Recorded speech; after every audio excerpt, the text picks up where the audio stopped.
Assalamualaikum warahmatullahi wabarakatuh. Innal hamdalillah nahmaduhu wa nasta'inuhu wa nastaghfiruh wa na'udzu billahi min sururi anfusina wa min sayyiati amalina.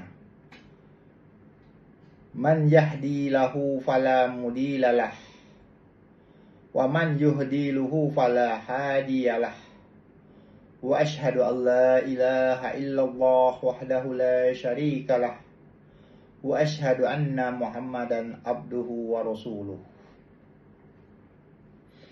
Dalam video ini saya akan membahas sebuah artikel yang diterbitkan pada tanggal 27 Maret 2025 dari Kompasiana berjudul Inflasi Musiman di Bulan Ramadan, antara tradisi konsumsi dan tantangan ekonomi. Berita ini menarik karena menggambarkan bagaimana perilaku konsumsi masyarakat Indonesia saat Ramadan seringkali meningkat tajam, sehingga mendorong kenaikan harga atau inflasi musiman. Dalam artikel tersebut dijelaskan bahwa menjelang dan selama bulan Ramadan, masyarakat Indonesia memiliki kecenderungan konsumsi yang tinggi. Permintaan terhadap bahan pangan, pakaian, hingga produk konsumtif lain naik drastis.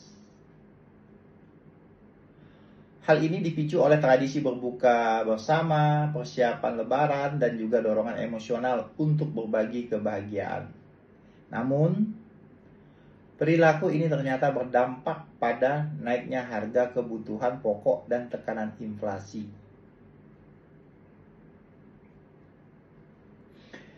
Pada konteks Ramadan, masyarakat cenderung mengejar kepuasan emosional dan sosial.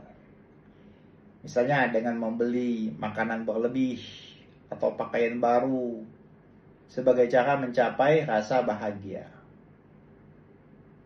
Namun, tindakan konsumtif ini seringkali tidak rasional secara ekonomi dan dapat menciptakan ketidakseimbangan pasar.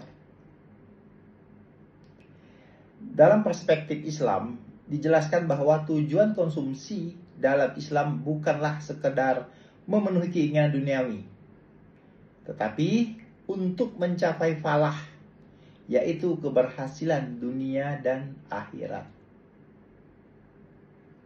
Islam menekankan prinsip maslahah, yaitu kemanfaatan yang selaras dengan syariat, meliputi pemeliharaan iman, harta, akal, jiwa, dan keturunan. Konsumsi yang berlebihan, apalagi hanya untuk gaya hidup atau kepuasan emosional, bertentangan dengan prinsip kewajaran dan kemanfaatan.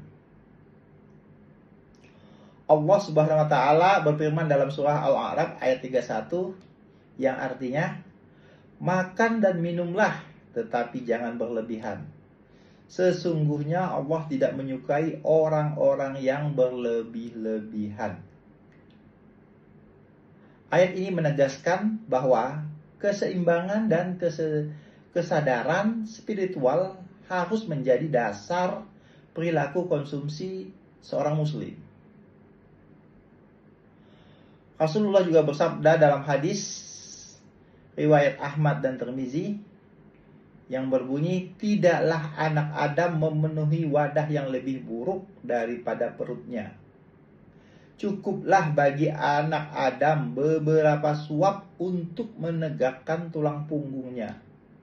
Jika harus makan lebih, maka sepertiga untuk makanan, sepertiga untuk minum, dan sepertiga untuk napas. Hadis ini menekankan pentingnya pengendalian diri dalam konsumsi, sebuah prinsip yang sangat relevan di bulan Ramadan. Menurut pendapat saya, fenomena inflasi musiman di bulan Ramadan tidak semata-mata masalah ekonomi, tetapi juga masalah perilaku konsumen dan nilai spiritual. Kita sering kali terjebak pada budaya konsumtif dengan dalih tradisi. Padahal inti Ramadan adalah menahan diri, bersyukur, dan berbagi kepada sesama. Jika masyarakat menerapkan konsep maslahah, konsumsi akan lebih selektif, membeli yang halal, bermanfaat, dan secukupnya. Dengan begitu, tekanan terhadap harga bisa berkurang karena permintaan tidak melonjak secara tidak proporsional. Selain itu, perilaku kedermawanan, infak, dan sedekah yang diajarkan dalam agama Islam juga dapat menyeimbangkan ekonomi masyarakat. Sebagaimana disebutkan dalam surah Al-Baqarah ayat 261 yang artinya, perumpamaan orang yang menafkahkan hartanya di jalan Allah adalah seperti sebutir biji yang menumbuhkan 7 bulir. Pada tiap-tiap bulir terdapat 100 biji. Allah melipat gandakan bagi siapa yang Dia kehendaki.